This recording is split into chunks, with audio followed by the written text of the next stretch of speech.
Every human on Earth has been transported into an apocalyptic survival game. Everyone is going crazy trying to pick combat skills, but I only choose infinite money. They all laugh at me, saying I'm brain dead and that money is worthless in the apocalypse. But what do these people know? Zombies aren't even the real danger. The most terrifying thing is humans with superpowers. Then, the system notification rang out. Me and 300 other players were thrown directly into the game. All players have been confirmed dead in the real world. To earn a chance at resurrection, we must survive until the very end of this apocalyptic game. Immediately after, it was time to select our starting items. I took a quick look at the items on the shelves. Basically, they were all different types of superpowers. The other players were fighting like animals to grab them. I skipped straight to the last page of the list and saw a gold coin at the bottom that said infinite wealth. Without a second thought, I grabbed the gold coin. Frank, my class monitor who entered with me, chose mind control. Seeing me take the gold coin, he couldn't help but start mocking me. Leo, you're way too obsessed with money. What good is cash when the world is ending? Before I could explain, he turned his head to the class beauty, Sarah. What about you, Sarah?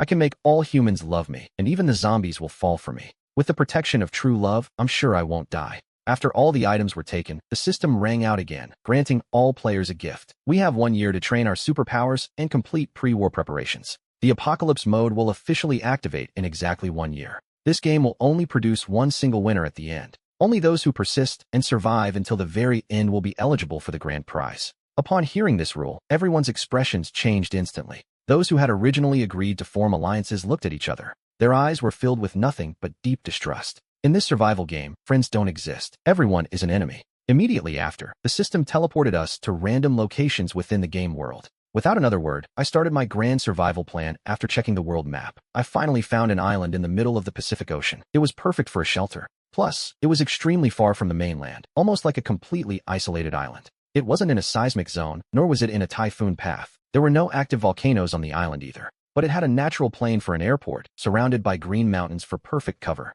No sooner said than done. I spent $1 billion to buy the island. I named it Future Island. I told the world it was for a tourism project and bought 10 large cruise ships. I signed contracts with NPC companies and sent all construction vehicles and materials to the island. I signed non-disclosure agreements with the executives of those companies. They had no idea where Future Island was actually located. The cruise ships moved to Future Island, and the workers began building the airport. I bought 100 planes. I used charter flights to bring construction workers from all over the world to Future Island. They worked day and night. To prevent Future Island from being localized or tracked, I installed signal jammers in advance and confiscated all the workers' mobile phones. 10 solid fortresses were built on the island, using materials of the highest possible standards, capable of withstanding magnitude 12 earthquakes. These fortresses sat at the center of the island. They were camouflaged, invisible to satellites, but those were just a distraction. The true apocalypse fortress was hidden deep underground. The underground fortress could withstand direct nuclear attacks. It could also resist biological attacks, even if there were burrowing zombies.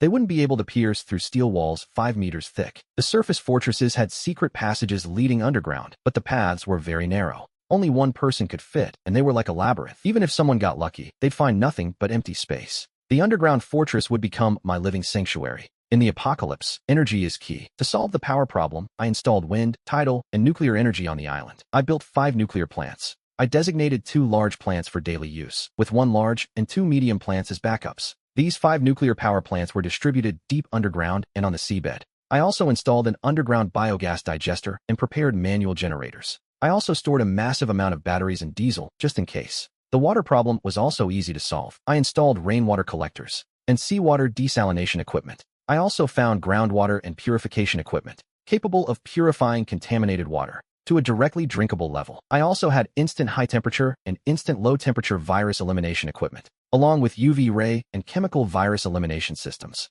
There was a sewage treatment system dedicated to treating the wastewater produced inside the underground fortress. Considering the possibility of major floods, the walls were waterproofed, the security doors were airtight, and the underground drainage system was extremely powerful. Several air purification systems were installed to ensure there was enough clean air underground. Additionally, I stored 100,000 oxygen cylinders to use for water purification. The facility is divided into 12 zones. If 1 or 2 fail, the others still function. Each has its own purpose. 3 use the latest automated farming technology to grow vegetables and raise fish and chickens. 2 zones store enough medicine, food, and water for 10 years. Other zones include bedrooms, a kitchen, a dining room, an entertainment room, a gym, bathrooms, and a medical office. When those NPCs started getting greedy and the projects shifted, I buried them in cash, and they worked even harder for the pay. Money is spent without limit. It never runs out. I bought a massive shipment of heavy weapons in the States, including mobile combat machines and light robots. I paid more than enough. I also secured 2 nuclear bombs in a bay through unofficial channels.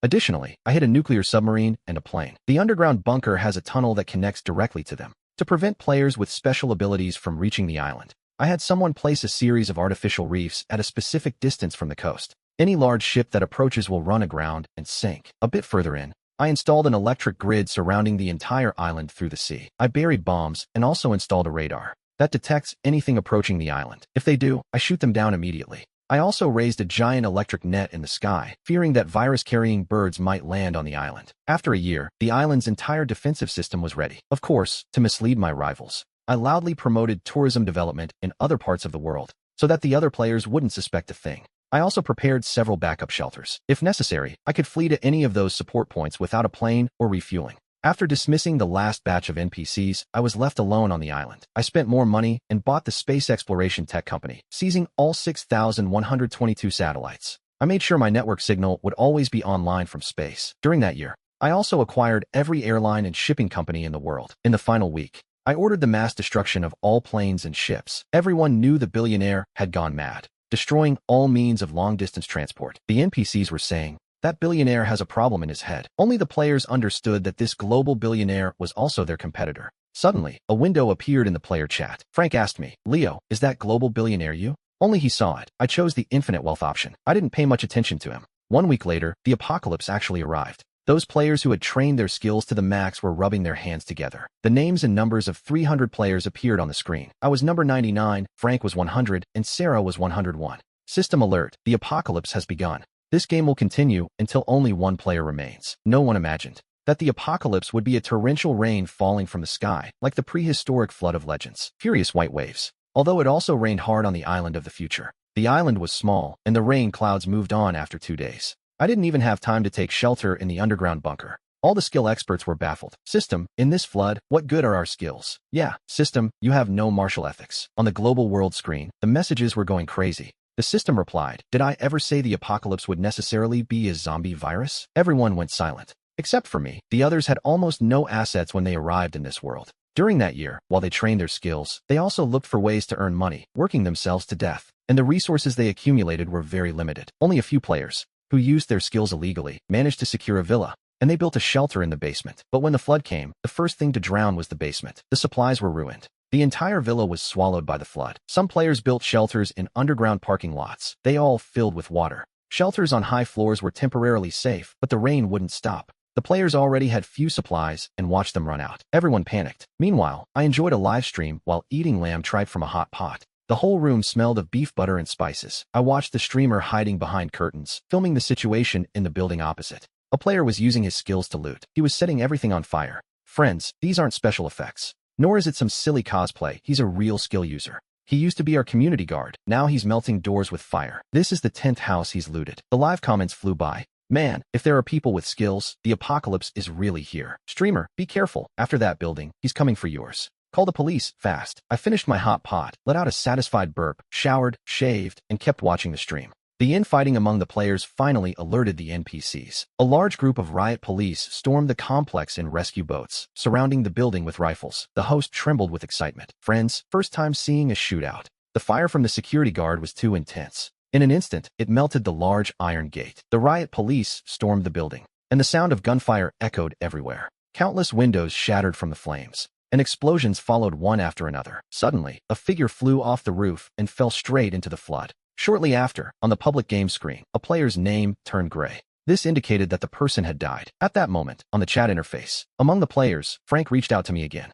"Frank, Sophie, let's ally." "Frank, look, we're classmates and our player numbers are right next to each other. An alliance will surely take us to the end." "Frank, I know you saw the message. Say something." "My mind control skill is very strong. You have no power. So, I can help you face other players." He kept spamming me with video calls. I kept ignoring him. If I ally with him, and it's just us two left, he'll take me down with his mind control, to be the sole winner. Did he underestimate my intelligence, or overestimate his own? Water and power were cut, and food was almost gone. 3 months of flooding. The NPC's hope was completely drained. Finally, someone couldn't take it and started looting, burning, and stealing. Players joined in, looking for a way out. But one hid and soon alerted the authorities. The higher-ups issued an arrest warrant. Catch one person and send them to the research institute. In 1 month, 30 players disappeared from the public screen. Suddenly, all the players were like startled birds, each one worried about the game. And I seemed to be in a different world. Every day, I walked around the island, sunbathed, and occasionally checked on how the vegetables were growing. I inspected the submarines and planes, did sunset yoga on the beach, and came back to a lobster dinner. Sometimes I played video games in the great mansion, sometimes I did laps in the pool. It was as beautiful as an earthly paradise. I was having a wonderful time, but the good times didn't last. Someone snitched on me. In the world court, someone posted an anonymous message. Number 99 is the richest in the world. Before the apocalypse, he definitely built a shelter. If you find 99, everyone can survive. After a long silence, the global chat was instantly flooded with messages. I've seen the news. I already suspected the tycoon was a player, but I didn't know exactly who. Turns out it's number 99. Number 99, say something. You enjoy yourself alone while hundreds of us suffer. You're too ruthless. That kind of player should be eliminated. Number 99, that's how we survive. Everyone move out. Let's eliminate number 99. Every player held a grudge, itching to skin me and tear me apart. I just want to keep a low profile and survive in silence. Stop arguing. I am number 99. You want the shelter? I can give it to you, but what? Speak up fast. Don't try to be mysterious. If you don't say anything, we'll come find you. We'll rob you of everything and kill you. I smiled. Then I wrote back. I've only built shelters in 4 locations: China, the United States, South Korea, and Denmark. Besides, each shelter can only hold a maximum of 20 people. I marked 4 locations on the map. Right now, there are over 200 players. They won't all fit. Please, I beg you. I'll give you the passwords to the shelters. First come, first served. Please don't come kill me. As soon as I sent the password, the players went wild. They just had to race to the shelters to survive the flood. I rubbed my aching neck, closed the interface, and got ready for a bath. I was sure tomorrow would be another exciting day. In a single night, some players had already reached the shelters. Most were the ones with high-speed movement skills. The shelters were built on high ground, safe from the flood. When they opened the doors, it was paradise. Those 4 shelters were built with imposing style and had everything. The freezers were packed full of frozen food. Player 58, full of pride, started a live stream in the global chat. Who would have thought the shelter would be built this well? Having money is wonderful. They were eating steaks and legs of lamb, drinking red wine, with the table overflowing with food. 12 people have already entered the shelter, said number 58, and we've all unanimously decided to lock it down. Resources are limited, no more players allowed. The other players still on their way saw the live stream, grew furious, and started cursing. Outside the shelter, players kept arriving without stopping. Between drowning in the flood or starving, they clung to this lifeline. Their survival instinct made them act without restraint, begging for the door to be opened. But the players inside the shelter had already locked it tight. It didn't matter how those outside pounded on the door or the walls, even using their skills. The players inside felt smug and satisfied until I suddenly appeared in the chat and spoke. Wasn't it supposed to hold 20 people? Couldn't 8 more get in? Besides, I have an override password. Even if they lock the door, you can still enter through another way. The hidden door is on the southeast corner wall, under that embossed brick. Turn the brick and the hidden door will appear. Number 58 cursed in a rage. Number 99, don't cause trouble. But the players outside rushed to the brick. Sure enough, a hidden door opened in the endless wall. Players rushed in, fighting for the 8 available spots. Terrified of being left out, the players outside unleashed a violent conflict over the limited seats. Chaos erupted. The players inside grew restless too.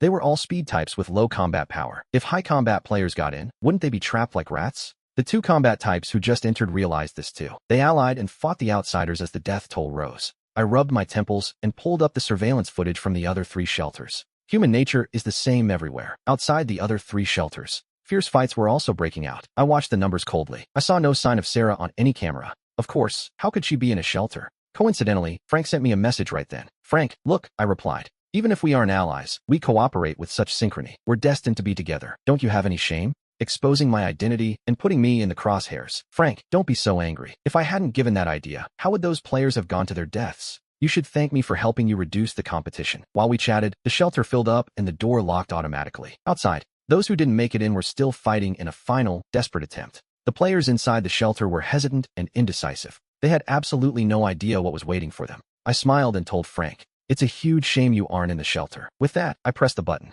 The 1,000 tons of explosives buried under the shelter vanished instantly. After the explosion, the player count dropped by 116. Only 91 players remained alive. After a long silence, Frank messaged me, I underestimated you.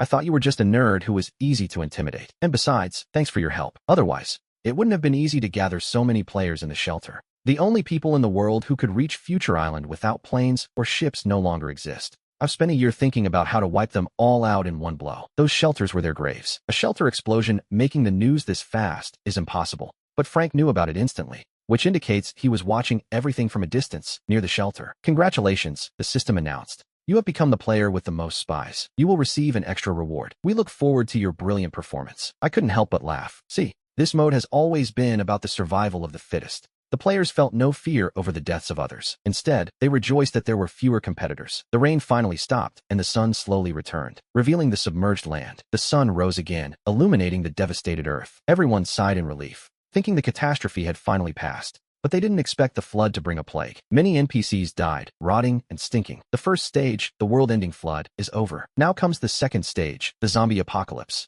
You didn't say there would be zombies last time. Go back and look closely. I never said there wouldn't be zombies in the end times. This is actually interesting. Wouldn't it be better with zombies? That number 99 guy. All they could do was wait to be slaughtered. It's finally our turn to flip the script. Susan sent me a private message. Leo, you have no skills. You surely won't survive in the apocalypse. If you give me some supplies and tell me where you are, I can come protect you. I slowly typed a question mark. Susan, of course I know what zombies are like. But she didn't survive. She used her charm skill to trick the neighbors and take all their supplies. When the rescue team arrived, she gave them a flirtatious look. All along the way, using her skill, she felt at ease, letting others care for her and adore her. She stole the chance of life from others. The rescue boat passed a half-flooded building where a baby's cry could be heard. The rescuers wanted to check it out, but Susan hugged the man steering the boat. Sir, my heart is very weak. I can't take it anymore. Let's go quickly, okay? It's okay. We're leaving now. Excuse me. I'm not interested in filthy things. Besides, Susan knows I'm the wealthiest man. This is no coincidence. The zombie crisis erupted across every continent. After the flood, the zombie plague arrived.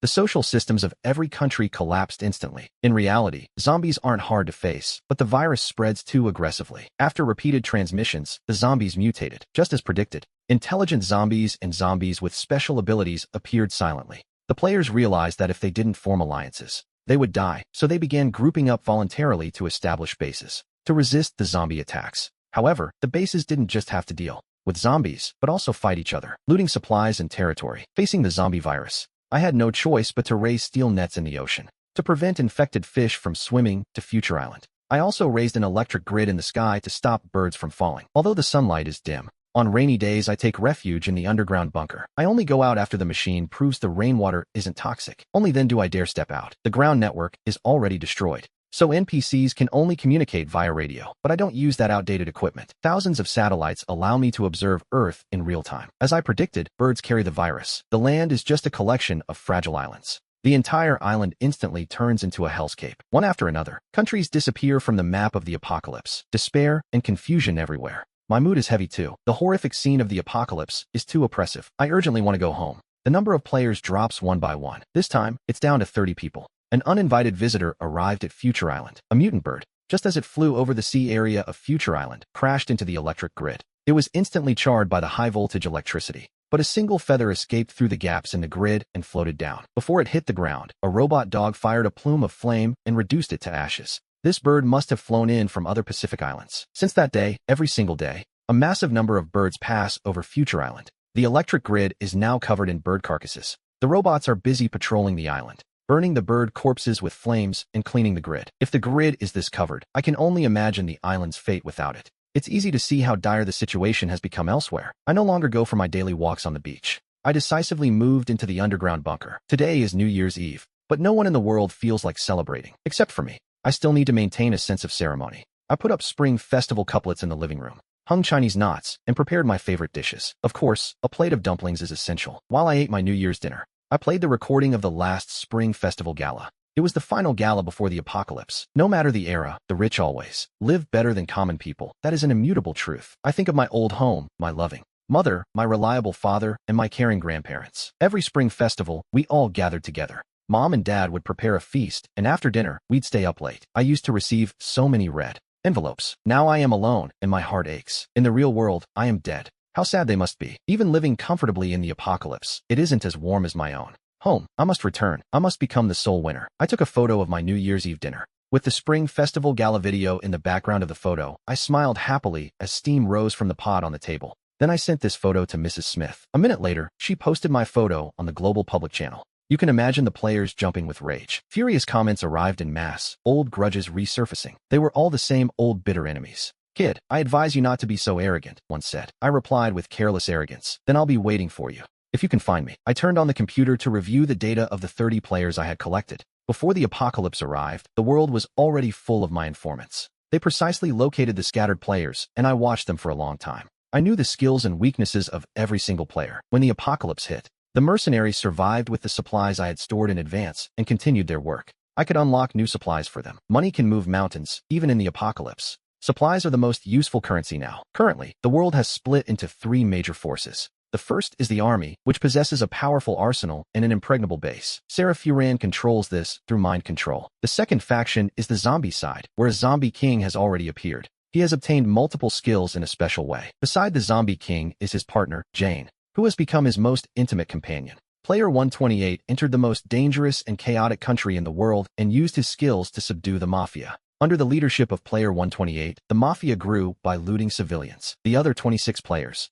have all allied themselves with the three major forces. Player 128 can manipulate gravity, a very powerful skill in one-on-one combat. No player can beat him, but strength isn't everything. The mafia is actually the weakest link. I tapped Player 128's photo with my pen. I'll start with him. The reflection showed a cold gaze. I won't let my wish fail when it's time to settle scores with the kingdoms. There's no time to be depressed. This first game is starting, and I've declared I'll use the Forever Saga. This game has become even more solid. I think you all learned something. There's a lot of grace among you. Don't do that. I'm going to tell you it's time to launch. We're moving into the third phase of modifications. In the photo, as the Zombie King's power increased, he looked more and more like a human. Since that's the case, I'll send this pair of lovers straight to heaven. The extreme cold lashed the entire planet, even affecting the tropical island where I was staying. In this end-of-the-world game, natural laws no longer apply. An incredibly powerful blizzard struck Future Island. The first thing to fail was the overhead power grid. The snowstorm collapsed the grid, and the wind and tidal power plants also suffered severe damage. Luckily, the backup nuclear plant in my underground bunker was still running.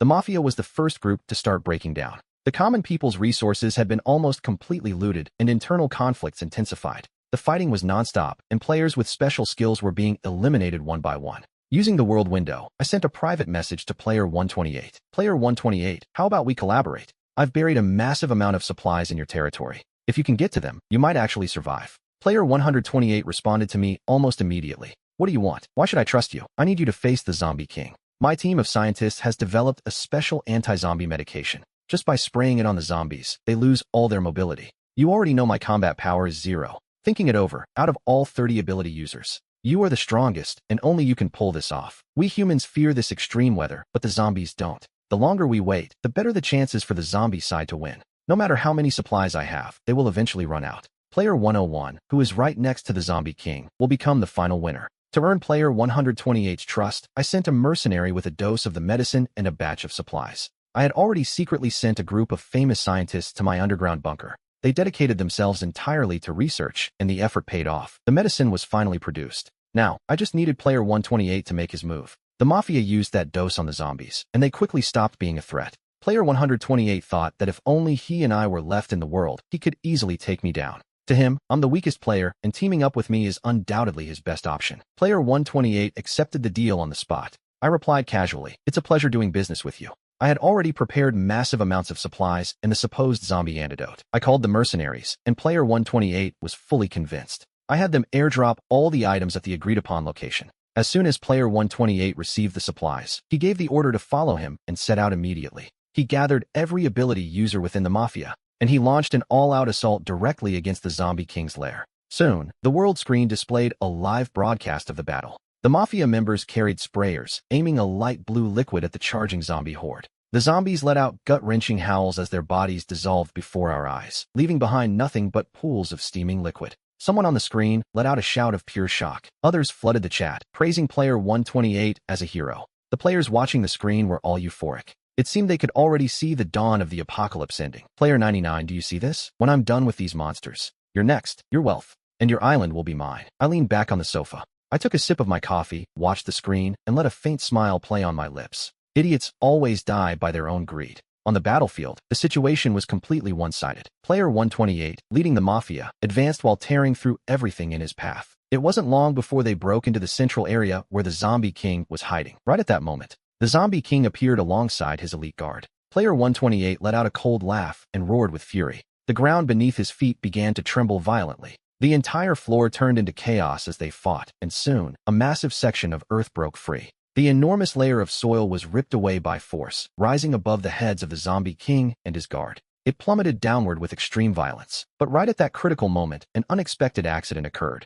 Player 128's face suddenly turned deathly pale. His body, suspended in the air, wobbled several times, nearly falling. The massive layer of Earth lost control instantly, collapsing with a thunderous crash. What's happening? What's going on? My special ability, my ability, is disappearing. Me too. My flame has shrunk. Panic spread among the Mafia members as they discovered something terrifying. Everyone who had touched that blue potion was watching their abilities rapidly weaken. That wasn't a zombie antidote at all. It was something I had specifically ordered the scientists to manufacture. It could destroy the biological structure of the zombies, but it also decomposed the special genetic sequences within ability users. The zombies would dissolve, and the ability users would lose their powers. The Zombie King noticed the change as well and let out a deafening roar. The zombie horde, which had been held back, lunged forward again with ferocity. The entire combat situation was reversed in an instant. Number 128, you've fallen right into my trap. Just look at you. Without their abilities, how are they any different from ordinary people? Oh, that's right. I forgot to mention that this antidote is extremely volatile.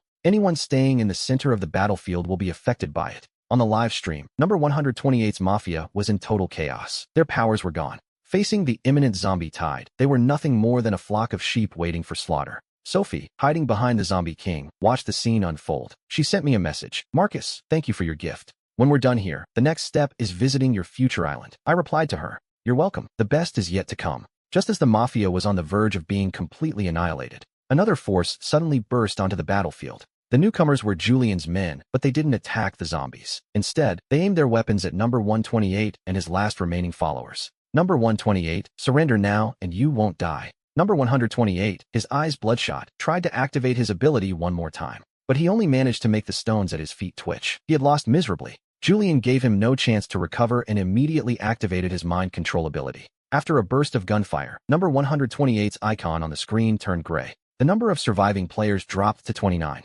Julian cleaned up the mess effortlessly, absorbing all the remaining forces and supplies from the Mafia. He didn't want to drag out the battle. He led his troops and quickly retreated from the battlefield. The Zombie King had also suffered heavy losses in this fight and decided not to pursue them. The entire world fell into a strange and temporary calm. Shortly after, Julian sent me a private message. Excellent, truly excellent. You didn't just eliminate number 128. You wiped out the Mafia and weakened the Zombie King too. Sophie, you're more terrifying than I imagined. I replied, didn't you benefit from the conflict? We're the most suitable allies. Let's unite. First we eliminate the Zombie King, and then we'll decide the rest. Sounds good. But your mind control makes it hard to trust you. I can swear that until the last enemy falls, I will never use my ability against you. Reading the message, I smiled. Oaths in this apocalypse are more fragile than paper. Fine. But first you'll have to prove your sincerity. What sincerity? I replied, I want Leo's life. Leo's love ability is far too strange. Having him by the Zombie King's side is a huge variable. Julian fell silent for a moment. Fine. In 3 days, you'll see his name turn gray. After ending the call with Julian, I noticed the extreme weather continued. The island's wind and tidal power generation systems were completely paralyzed. The power grid went down.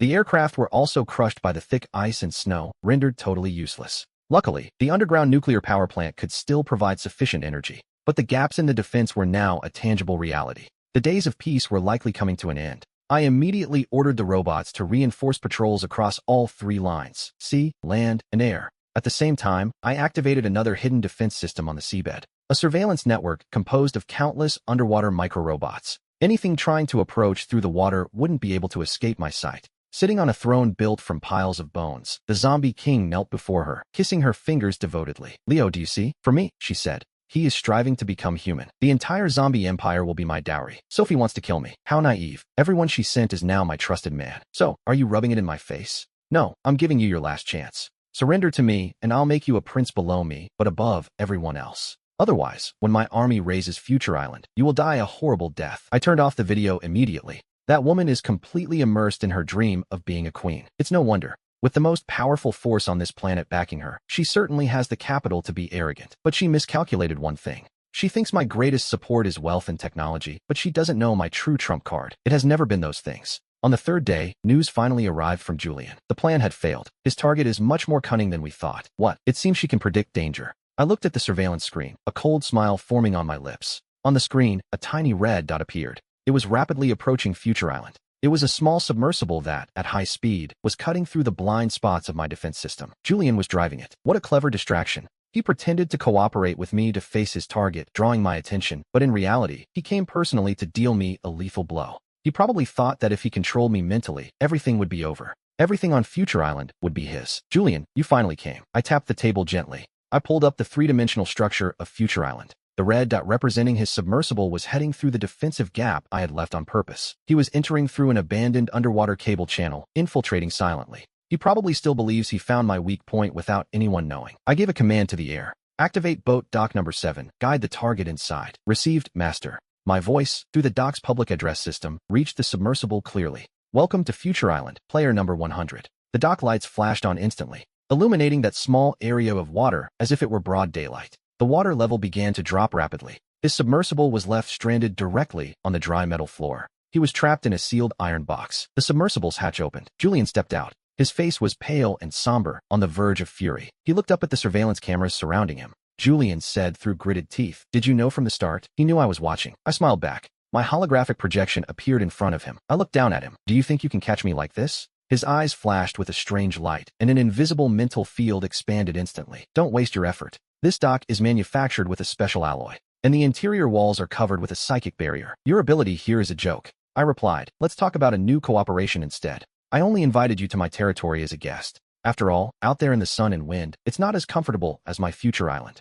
Look, your army is leaderless, and Sophie's zombie horde needs an escape valve. She won't miss this chance. I'll help you eliminate her. In exchange, you hand over all military resources and survivors. Then I'll send you to the other world. A fair deal, isn't it?" Julian's face changed instantly. He understood exactly what I meant. With their commander captured, his army will fall into chaos. Sophie won't miss this chance. I continued, and Julian roared suddenly. Sophie's global broadcast appeared on the world announcement. In the image, she sat on her throne of bones, but the zombie king beside her had completely changed. The black-blue marks on his body were gone. He had completed his evolution. "Dear surviving players," she began, "I present to you my beloved, the only god of the new world. Oh, and I forgot to tell you something. Julian's army has already sworn complete loyalty to me." The zombie king beside her was as beautiful as a god. Only his red eyes revealed his non-human identity. In the world announcement chat, the remaining players fell into a deathly silence. Julian's army was humanity's last organized line of defense against the zombies. Now, that defense had become a disaster. The ally was now the enemy. Suddenly, Sophie became the most powerful player in this apocalyptic game. Julian paced restlessly in his cell. Seeing the image at that exact moment, he froze completely still. He screamed desperately at the surveillance camera. "It seems your control lost out to her love." The color drained from Julian's face instantly. He collapsed to the floor, his gaze lost and vacant. Sophie sneered, "Jacob, the world's power is mine. Your little island and wealth are my loot. Kneel or die." I smiled and shut down her live broadcast immediately. Right after, I sent a private message to Sophie herself. "Your dowry is very generous. I like it a lot." Sophie replied quickly, "Too bad it's over." I wrote back to her, "No, what I mean is, I accept this dowry." I added, "As a return gift, I'm offering you a massive fireworks show." I connected to another line. "Dawn, status report. Boss, the 3 shadows of God are ready." "What?" "Targets locked, ready for launch. These are the so-called rods of God. Orbital kinetic weapons I developed with the space tech company I bought, investing a fortune in their massive energy. They cause destruction comparable to a small nuclear bomb, but without radioactive fallout. Boss, the rods of God are ready. No possibility of interception, no possibility of warning." I lightly tapped the global map, right on the coordinates where Sophie and her army were located. At that exact moment, the sky suddenly lit up. 3 columns of light appeared, brighter than the sun. They tore through the gloomy clouds and fell from the sky, silent and without a shockwave. The entire world seemed to fall silent. The platform had vanished. Only a massive, smooth glass crater remained. All around it, the zombie army fell and rose like puppets whose strings had been cut. The world stopped for a minute of absolute silence. Then, total chaos erupted. What was that? A miracle. "It's number 99. It has to be him." Every surviving player felt it at that exact moment. They finally understood the true meaning of infinite wealth. On the player list, Sophie's name, along with all the players under her command, turned gray. I leaned back in my chair and let out a long sigh. Finally, the world was quiet. Now only the military base, those few players controlled by Marcus, and some loners remain. They're no threat. I looked at Marcus. He was slumped in his cell as I pressed the call button. "The game is almost over. As a former classmate, I'm here to say goodbye. Jacob, if you kill me, you won't live much longer either. There are only a few of us left in the game. The system won't let us stay at peace. You have no special abilities. You're just a sitting duck." I smiled slightly, my voice echoing through the speakers across the entire compound. "You're right. The game is about to end, so as a final gesture of school spirit, I'll let you go with dignity. Time's up." The air turned scorching and dry at an alarming speed. The expression on his face shifted from surprise to pure panic in an instant. "Jacob, you!" He let out a useless scream. "Jacob, you're crazy. Let me out. Jacob, you're insane. Let me out." I didn't look back at him once. I just cut the surveillance feed. Minutes later, on the game's public screen, the avatar for number 100 representing Marcus silently turned gray. The number of living players dropped to 9. The entire world was plunged into the endgame. The remaining players are all like frightened birds. They know a player relying on wealth and technology has slaughtered almost every power user. This deathly silence lasts for 3 full days, just when everyone thinks they can catch their breath. The cold system notification tone rings out once again. Congratulations to the 9 players for reaching the final phase, the 3rd stage. The frozen continent has ended. Now the 4th stage begins, the solar furnace. As soon as it finishes speaking, the light system on the surveillance screen grows hotter. The world map is quickly covered in a deep red, representing extremely high temperatures. The surface temperature skyrockets in a visible, wild surge. The glaciers melt in an instant and then evaporate completely. The ocean begins to boil uncontrollably. Giant waves rise up and crash violently against the already shattered continents. The clouds in the sky dissipate entirely. The scorching sun lashes the earth without any obstacles. Future Island, where I am, is also considerably affected. The light fades as I check the outdoor thermometer. They barely managed to survive the extreme cold. How are they supposed to play now? Outside is a steam cooker.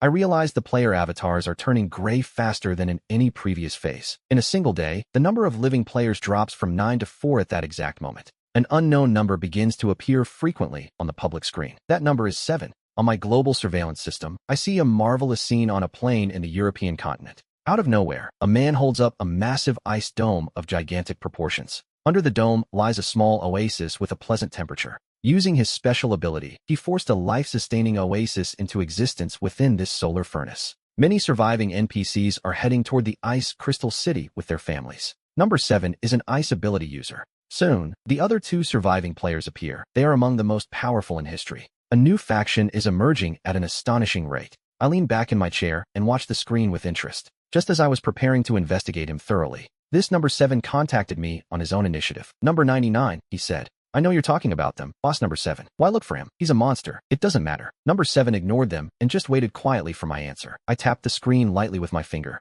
I opened a private communication channel. What do you want to talk about? Number 7 showed no surprise at all. He found a place to sit and, in a very calm tone, number 7 said, I want to cooperate with you. I replied, cooperate? In this arena, everyone wants to kill me. Why should I trust you? Number 7 smiled. He spoke frankly, precisely because we are now the only ones who can control our own destiny. Trapped here with this scorching weather, your robot army and high-tech weapons will lose much of their effectiveness. I, on the other hand, have little foundation. What are you trying to say? I asked. He analyzed everything clearly. Limited resources, attacks from space. Every sentence hit the mark. I replied, what's your plan? Simple. We form an alliance. Eliminate the last 2 players. Then I help you solve problems outside the island. We can rule this shattered world together until the game ends. And then, when only the 2 of us are left, we will fight to the death. Number 7 said, exactly. But before that, we are the only allies. We don't have to leave for the island anymore. There's almost no one left. Rebuilding civilization requires order. Instead of letting the survivors die in chaos, it's better if we establish new rules. Leo, you are an intelligent person.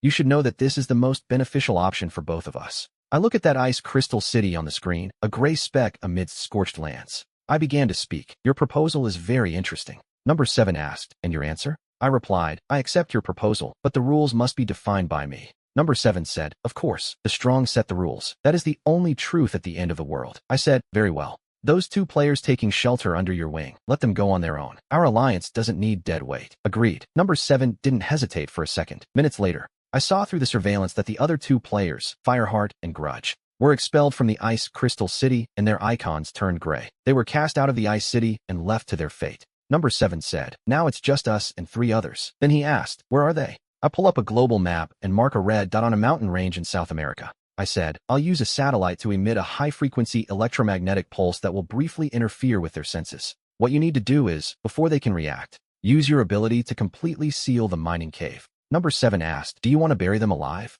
Number 7 asked, do you want to bury them alive? It is the most efficient way. Number 7 fell silent for a moment, as if evaluating the plan. He asked again, and the last player? I expanded the map. I marked a small, lonely island on the other side of the Pacific, a tiny speck in the ocean. Number 5, a stellar poison hero. His ability is to control plants. On a deserted island, he transformed into a tree and entered a state of hibernation. Once we have eliminated 23 and 45, we will go wake him up. The process finished. When do we act? I replied, now, right under their feet. A bridge of glowing ice rose up, carrying him quickly toward the mine entrance halfway up the mountain. I gave the order, and a precision bombardment covered the entire area of the mine.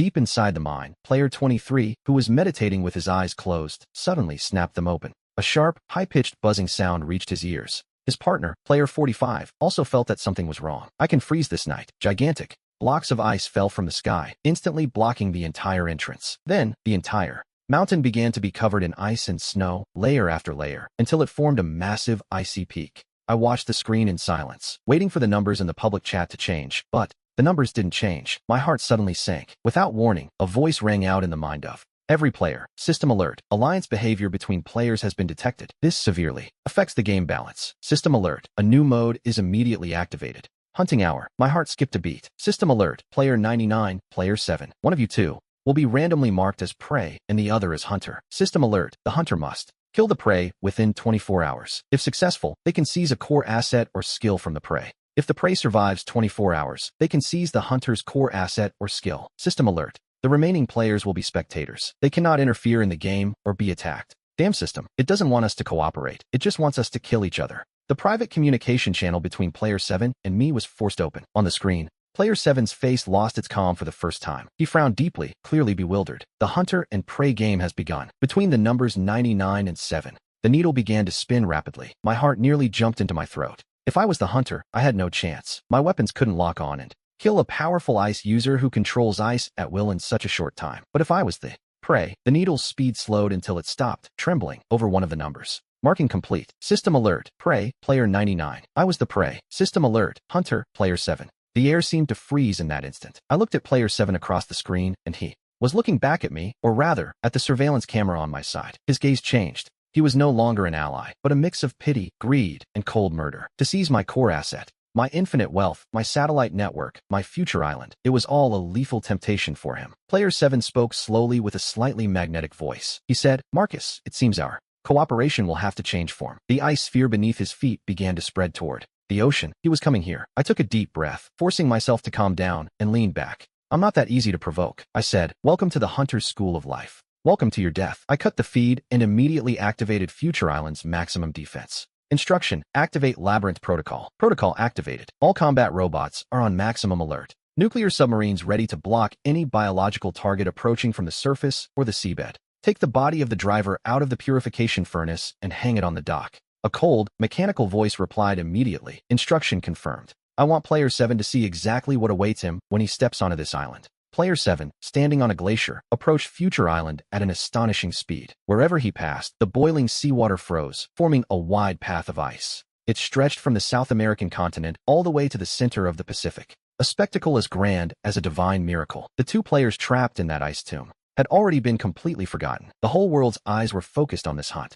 I opened the global chat, and it was in a total uproar. Player 5 said, damn, the system knows how to play. How exciting. Player 23 said, go Player 7, get that damn Player 99. Player 45 said, kill him, and we can leave. A duel of powers. These people aren't dead yet. A layer of ice was temporarily sustaining their lives. They had also become trapped beasts in this hunt. They could do nothing but scream nonsense. I ignored them and stared at the surveillance screen. In the image, an ice path extended endlessly forward. I began to calculate. I mentally calculated his speed and direction. This guy is much faster than I imagined. In 3 hours at most, he'll reach Future Island's outer defense perimeter. I raised my hand and activated the sonar device already hidden at the base of Future Island. In a moment, a set of data was transmitted back. Master, we have detected the target. He has placed a massive amount of micro-ice stalactites under the ice layer. He is testing our underwater defenses. Player 7 isn't just a brute who relies on strength alone. He's incredibly powerful and acts with extreme caution. He didn't just charge in blindly. Instead, he advances steadily, step by step, constantly probing for weak points. I couldn't help but let out a cold laugh. Activate Plan B. Everything is active now. When Player 7's ice path extends into this maritime zone, the microstalactites under the ice will collide with those reefs. Detonation. I raised my hand and pressed the detonation button. There was no apocalyptic roar, only invisible concentric waves of energy that expanded violently in the depths of the ocean. The ice path under Player 7's feet crumbled from the center, shattering into dust instantly. He lost his footing and fell toward the sea, but I knew this trick wouldn't hurt him. A block of floating ice condensed under his feet, holding him firm. He stopped and looked up as if he were staring into my eyes from thousands of miles away. He must have known this was just my warning. A few minutes after Player 7's path shattered into dust, and he fell, he regained his footing on the ice he condensed. The spectators in the world chat exclaimed instantly. Player 23 said, how is this possible? The ice path has been broken. This is player 99's counterattack. Interesting, very interesting. Player 7 no longer dared to advance recklessly. He stopped on the sea surface and plunged, both hands into the water. Before long, a massive creature slowly emerged from the sea before him.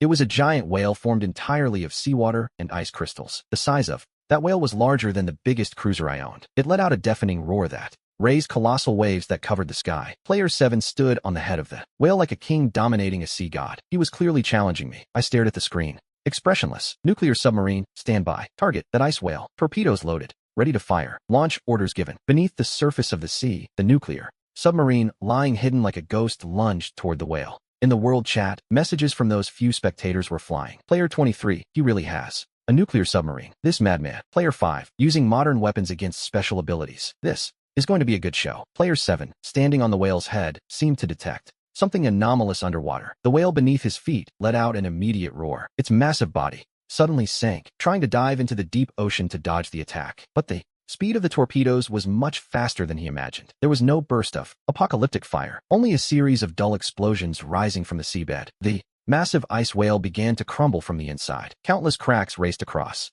its entire body in an instant. The next moment, it burst into pieces, becoming 10,000 wall fragments and water vapor rising through the sky. The violent explosion created a massive whirlpool in the sea, dragging in everything around it. Everything was sucked in. The figure of number 7 vanished instantly into the white vapor. I didn't lower my guard for a second. The sonar system kept tracking the target's life signal. Report, Master. The target's signal has disappeared. No, it has reappeared. 30 degrees east-northeast, 500 meters away. The vapor slowly dissipated. The figure of number 7 reappeared on the sea surface. Beneath his feet, he stepped onto a small piece of floating ice. His face was somewhat pale, but he didn't have a single wound on his body. He stared fixedly toward the sky, searching for my position. He looked toward Future Island. It was the first time a grave expression appeared on his face. Through the communication tower he had forcibly activated, he spoke to me. Conventional weapons can't hurt me. Oh, really? Then why have you stopped? I immediately mobilized a satellite. Zooming the lens to the maximum, I could clearly see that hand he had submerged in the water a moment ago. It was trembling slightly. He was pushing himself.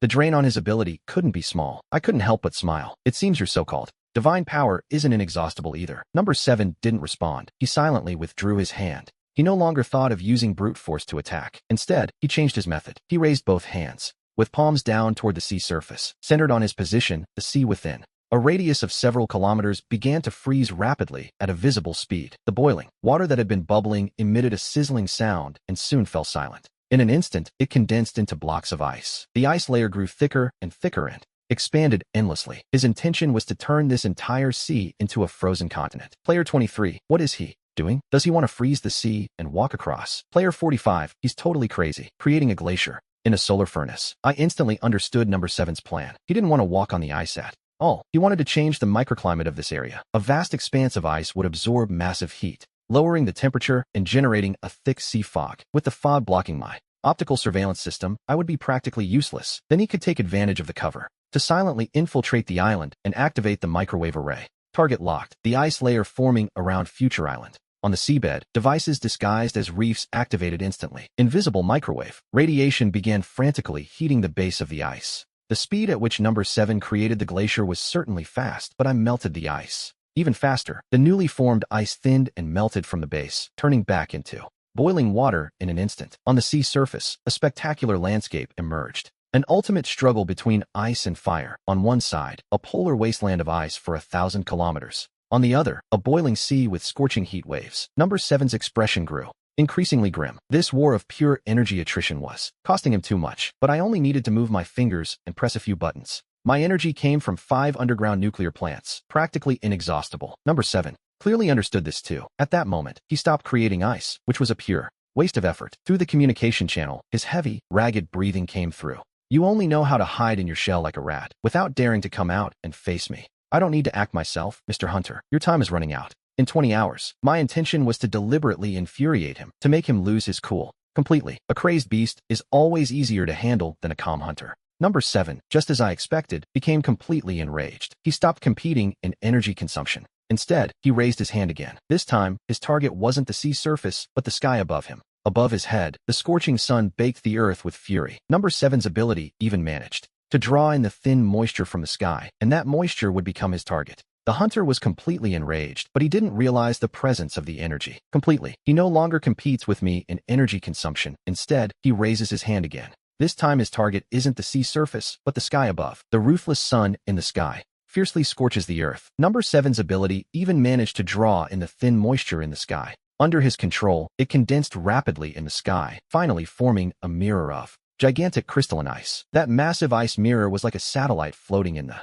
sky, slowly adjusting its angle toward the ground. As the angle shifted, my heart skipped a beat. I realized exactly what he was planning to do. That enormous ice mirror became a perfect convex magnifying glass. It concentrated the sunlight from tens of thousands of square kilometers into a single beam, and the target of that light was me. Specifically, the underground bunker's main satellite dish extending to the surface. Those were my eyes, the central core for controlling the global satellite network. If destroyed, I would be left completely blind and deaf. Activate emergency defense. All laser weapons. Aim at the ice mirror in the sky. Open fire now. The island's laser turrets, camouflaged as trees and rocks, rose one after another. High-power laser beams shot directly into the sky, but number 7 was already prepared. The surface of the ice mirror instantly condensed an even thicker layer of ice armor, and it also began to spin at high speed. The laser beam struck it, only managing to melt small craters without being able to destroy it completely. But that devastating beam had already fully formed. It was like a sword of divine judgment falling from the sky, stabbing directly into my antenna array. Move the antenna array now. Retract everything underground. It is too late, Master. The energy density of this beam is too high. Even with the distance, we couldn't resist for even 3 seconds. I stared at the screen. The beam of light was falling at full speed. For the first time, I felt this was a bit problematic. Boom. A blinding flash of white light exploded. Every screen in the monitoring room was instantly filled with static. The main surveillance image was interrupted instantly. A shrill alarm echoed throughout the underground bunker. Report. Master, the main satellite dish has been completely destroyed. Connection has been lost with the global satellite network. I had completely lost my eyes. In the World Forum, cheers erupted immediately. Number 23, well done. Tear him down. Number 45, boss. Number 7 is imposing. Let's see if he keeps being so arrogant. Number 7's voice rang out in the communications channel with the cold smile of someone who already has victory secured. We are finally on the same starting line, blind man. I leaned back in my chair and exhaled a long sigh. I had to admit that attack was truly impressive. It didn't just destroy my antenna, but also my psychological advantage of always being one step ahead. I raised my hand and turned off the shrill alarm. Has the backup communications system been activated? Report, Master. The wired communications system of the underwater fiber optic cables is already active and attempting to connect. We have backup servers in Germany and in the United States. How long will it take to connect? Estimated at 6 hours. 6 hours. In this hunt, that is more than enough time to decide between life and death. Staring at the completely black main screen, I calmed down entirely. Number 7. Do you think that by destroying my eyes I won't be able to do anything against you? Number 7. You can no longer watch me from above like a god. He has already started to move. Without satellite surveillance, I have no idea. Which direction will he come from? He's like a ghost, stalking in the darkness, ready to deliver a death blow at any moment. Activate the final phase of the Labyrinth Protocol. Take the body of Frank. Hang it at pier number 1. Yes, Master. On the coast of Future Island, all the lights went out. The entire island plunged into a deathly silence. Only at pier number 1 did a solitary, pale light shine. Beneath that light hung Frank's charred corpse, burned by the high temperatures. It swayed gently in the wind like a scarecrow full of malice and warning. I was betting that number 7 is intelligent and, furthermore, extremely proud. He would never choose a sneak attack. He would enter with full dignity through the front, through the main entrance I had prepared for him, because what he seeks is not just a victory, but a total conquest. Time passed slowly, second by second. The atmosphere in the underground bunker was one of extreme oppression. I turned on all the internal surveillance cameras on the island. The mechanical dogs and combat robots, like silent statues, are spread through every passage of the island, every corner. This underground fortress is, it's impressive, but for the first time, my heart feels it. There is no longer an absolute fortress. Suddenly, from the direction of pier number 2, a faint, strange sound arrives. I immediately switched the surveillance feed. On the screen, there is only total darkness, but the thermal imaging system still captures a cold current moving rapidly. It turns out he has used a feint, faking an attack in the east to strike in the west. The corpse at pier number 1 is nothing more than a decoy. The place where he actually plans to land is pier number 2. All combat units, head immediately to pier number 2. Activate the electric grid. Block all exits from pier number 2. Even so, I underestimated his level of alertness.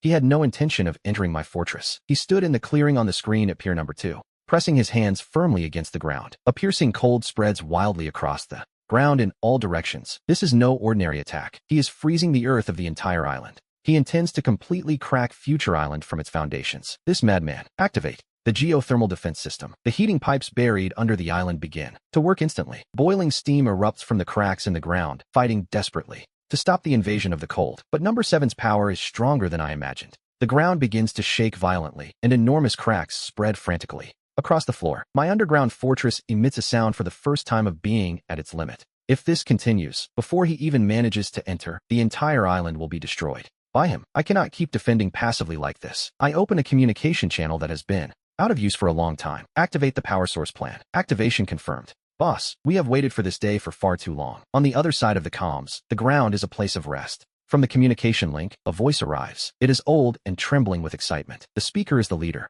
of the elite scientist group I sent secretly to the underground shelter. Are the pharmaceutical machines ready? Everything is prepared. As long as the target enters the power source, we guarantee you will see true paradise. I fix my gaze on the figure on the surveillance screen. Like a demon, he wants to freeze the entire island. I open my mouth slowly and say, Number 7, you've been playing for a while now. Are you tired? I've prepared a great gift for you. Do you dare come and get it? I send a map directly to his forced communicator. Only one place is marked on the map, the exact center of Future Island. It is the most luxurious glass greenhouse built on the surface as a disguise. I named it the power source. Number 7 stops his flight over the island. He hovers in the air, surrounded by a frigid mist, like a silent statue. In the World Palace, those few spectators are even more nervous than I am. He stopped. What did number 99 send him? Number 5, there's a place on the map called the power source. Number 5, that name sounds ominous. This is definitely a trap. 7, don't go. Number 7, of course, knows this is a trap. We are both hunters. We can smell the same scent on each other, but he has no other choice. Time is not on his side. On this island, every minute he wastes, his chances of victory diminish. Through the communication channel, his deep voice arrives. I accept your invitation. The ice beneath his feet melts instantly. His entire figure turns into a white flash, launching himself toward the spot marked on my map. Without the slightest hesitation, I immediately switch to the island's interior surveillance. He is following the most direct route exactly. What had I planned for him? Along the way, the combat robots and automatic turrets all retreat underground. The entire island seems to have opened its doors wide for him. In the World Palace, number 5 types a series of exclamation marks. Number 5, what on earth is he going to do? A duel? Number 99 is just an ordinary person. He's crazy. I'm not crazy. I've just prepared the highest level of welcome for my guest of honor. Shortly after, number 7's voice appears at the entrance of the glass greenhouse. Outside the power source, the sun from the molten moon furnace scorches with madness. But this massive glass building looks like an unreal mirage. Inside the greenhouse, the vegetation is lush, exotic flowers and strange plants are in full bloom. There are even butterflies flying among them. What is happening? Number 7 stops at the entrance. Without entering immediately, he carefully observes the surroundings for any movement. His powerful special ability allows him to perceive the most subtle temperature changes. He clearly feels there are no traps in the garden of strange energy, no weapons, no ambushes, just a constant temperature, humid air, the fragrance of life. And that is the most terrifying trap. Sophie, come out. His voice echoed through the light. He stares into the empty greenhouse. I didn't answer him. He waited at the door for a while, then finally stepped inside. The moment he set foot in the greenhouse, the glass door behind him closed silently. He was caught in the most beautiful cage in the world. The soft light of the greenhouse turned on instantly. Countless fine mists of water sprayed from every direction, nourishing the delicate petals, making the entire space feel like a dream. Number 7 took a deep breath, a brief look of relief appearing on his face. Using his ability outdoors to fight the extreme heat had consumed too much of him. The environment here provided a comfort he had never felt before. He let his guard down completely. I spoke the first sentence to him through the communication channel. Welcome to my garden. Number 7's body suddenly tensed up. He tried to mobilize his ability, but discovered that his interior was empty. That cold, innate power, as natural as breathing, was gone. He looked down at his hands, panic showing on his face for the first time. What have you done? I told you before, I prepared a great gift for you. Do you like it? That mist wasn't ordinary water. It was a neural inhibitor, specially prepared by my team of scientists for him. Colorless and odorless. Just by breathing it or touching it, it can instantly disintegrate the special genes in an ability user's body. It doesn't cause any pain. Instead, it triggers an illusion of extreme relaxation and pleasure, like returning to a mother's embrace. This so-called heaven is actually hell. Number 7 tried to resist, but his body no longer obeyed him. He took a few staggering steps back and leaned against a massive plant, gasping heavily. The more he breathed, the more inhibitor he inhaled. His body grew weaker. On the world screen, the viewers also saw this strange scene through number 7's perspective. Number 23, what's happening? How is it that? Number 5, his ability has disappeared. Number 5 stood stunned and replied on the public screen. Nothing is impossible. Welcome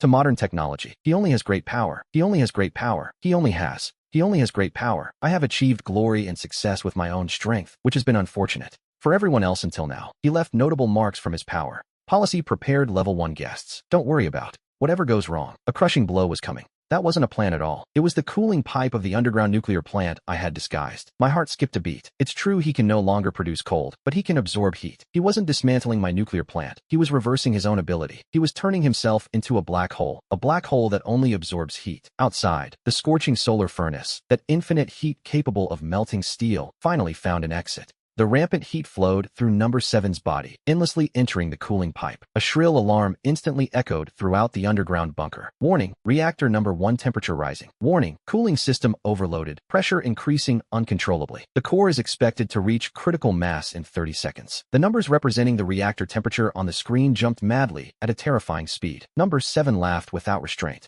Number 7 laughed without restraint. He was going to use his life to ignite a bomb capable of destroying the entire island. He was going to drag me down with him. On the world screen, everyone was going crazy. Number 23, it's really going to explode. Number 5, run, we can't escape. Number 45, we're all going to die here. I stared at the red numbers jumping madly on the screen. Number 7's laughter pierced through the forced communication channel, stabbing into my ears. He can't beat me, so he chose to flip the entire board. My hands flew over the console, trying to forcibly cut the power supply. I even tried to activate the emergency plan to sink the entire reactor into the Mariana Trench. But it was already too late. The heat transfer speed far exceeded the execution speed of all mechanical orders. Just as the numbers were about to hit 0, the entire world suddenly stopped. The shrill alarm ceased abruptly. The numbers jumping frantically on the screen froze at the last second. The crazy smile of mutual destruction on number 7's face solidified into a grotesque image. Completely devoid of emotion, the system's warning voice echoed in my underground bunker. It also resonated in the minds of all surviving players. Warning, it has been detected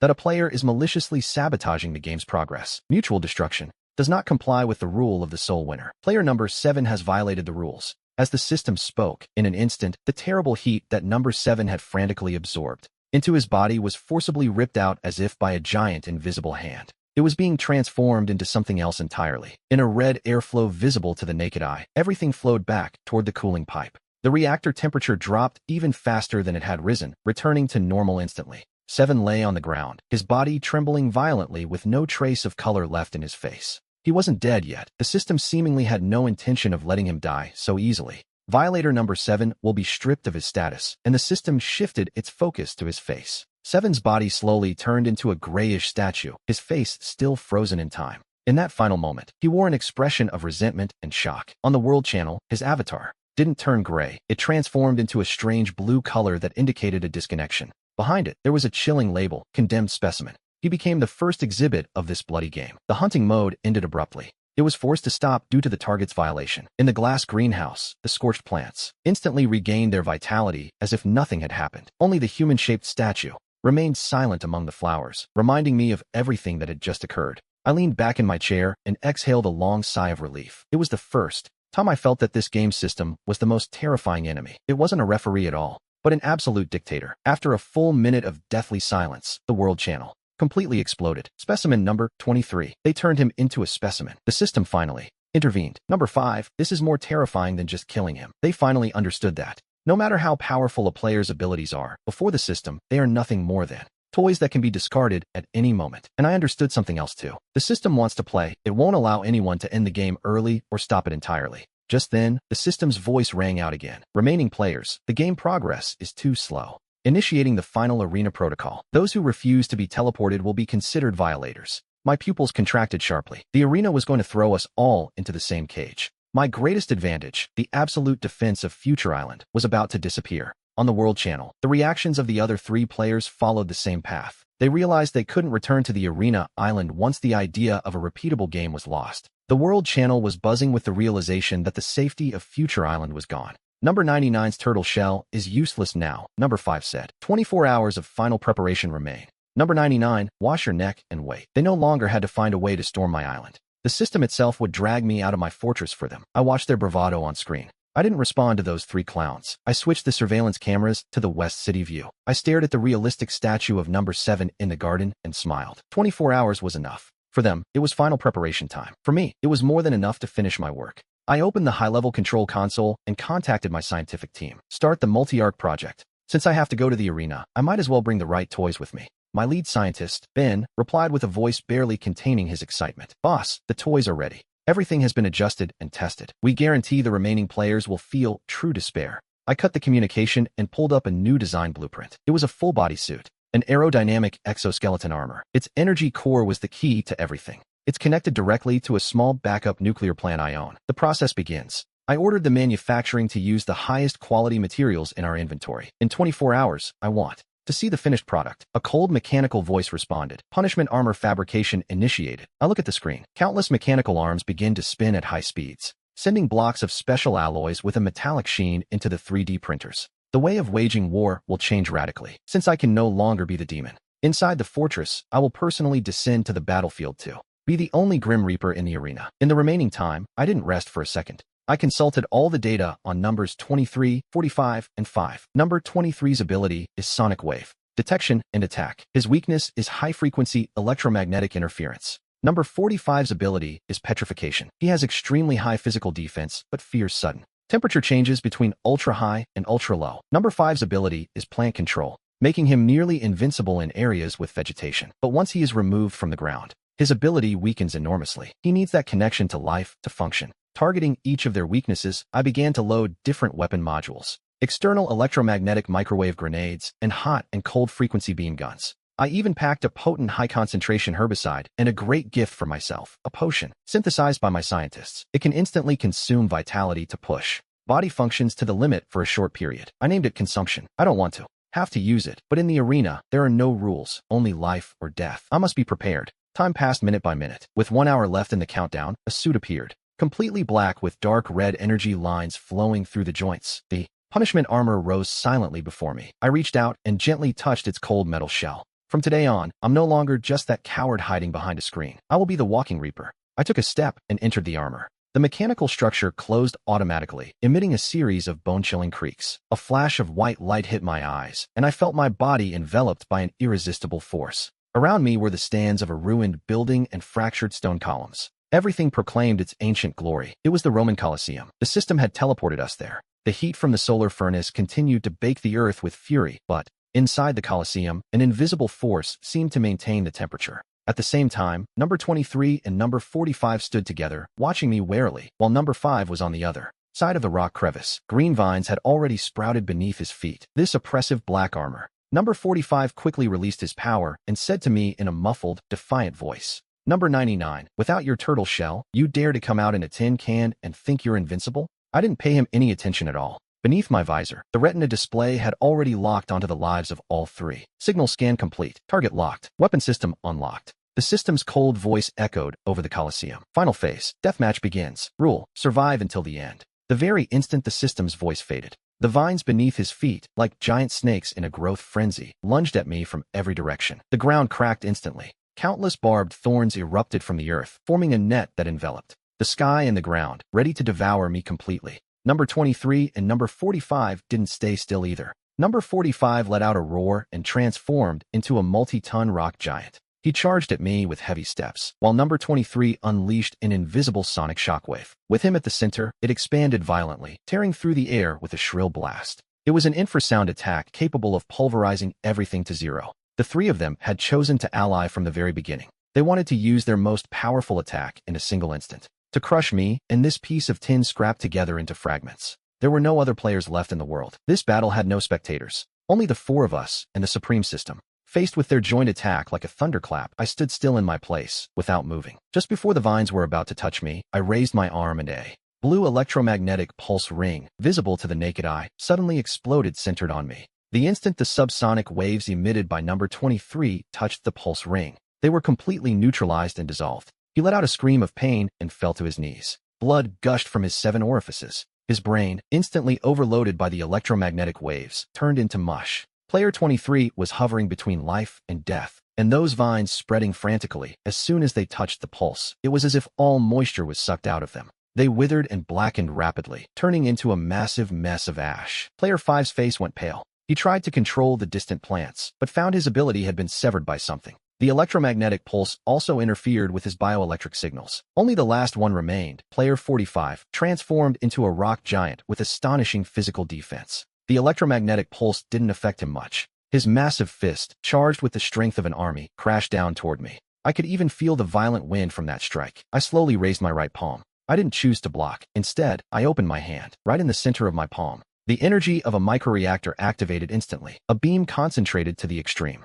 A combination of ultra-high and ultra-low temperatures, a flat beam. The beam impacted right in the chest of the rock giant. There was no explosion, only a faint whistling sound. The indestructible rocky body of player 45 began to crack from the point of impact like a spiderweb. On one side, ultra-high temperatures of over 3,000 degrees. On the other, ultra-low temperatures near absolute zero. Two extreme forces collided violently inside his body. The physical principle of thermal expansion and contraction showed its most terrifying destructive power at that moment. Player 45 only had time to let out a desperate scream. In the next second, his massive rocky body exploded with a crash. Player 45 was dead. From the start of the battle to the end, not even a minute had passed. The entire Coliseum arena fell into a deathly silence. Only I and Player 5 remained in the distance. The vines that had just sprouted beneath his feet retreated underground as if they were terrified. He looked at me, his face marked by an impossible-to-hide fear. "Demon, you're a demon." I walked toward him step by step. Every step of the divine punishment armor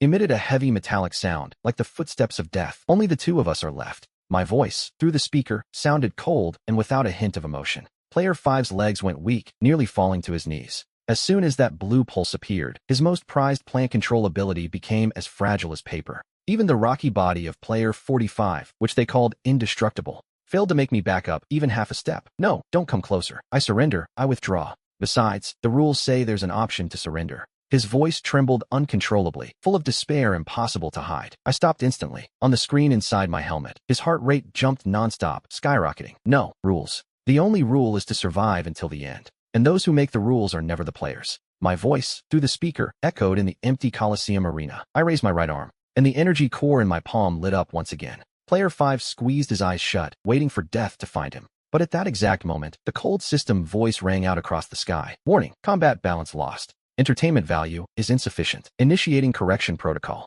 The system will rebalance combat capabilities." The light on my arm was forcibly extinguished by an invisible force. The Divine Punishment Armor's weapon system was also locked. I froze instantly. Stunned, Player 5 opened his eyes. Player 99, excessive dependence on external forces, severely damaging game diversity. Player 5, ability not fully developed. To ensure fairness and entertainment value for the final duel, the battlefield environment will be reconfigured. As soon as it finished speaking, the entire Roman Colosseum began to tremble violently. The firm stone floor beneath our feet suddenly softened like melted chocolate, turning into fertile black soil. The ruined stands around us were instantly destroyed by giant, exploding vines, transforming into immense trees that towered into the sky. Above our heads, the dome was completely covered by dense canopies, blocking out the scorching sun. Only scattered fragments of light fell through. The air turned humid and hot, smelling of earth and vegetation. In just a dozen seconds, the sun-drenched Colosseum became a primitive jungle without daylight. And in this jungle, Player 5 was the undisputed king.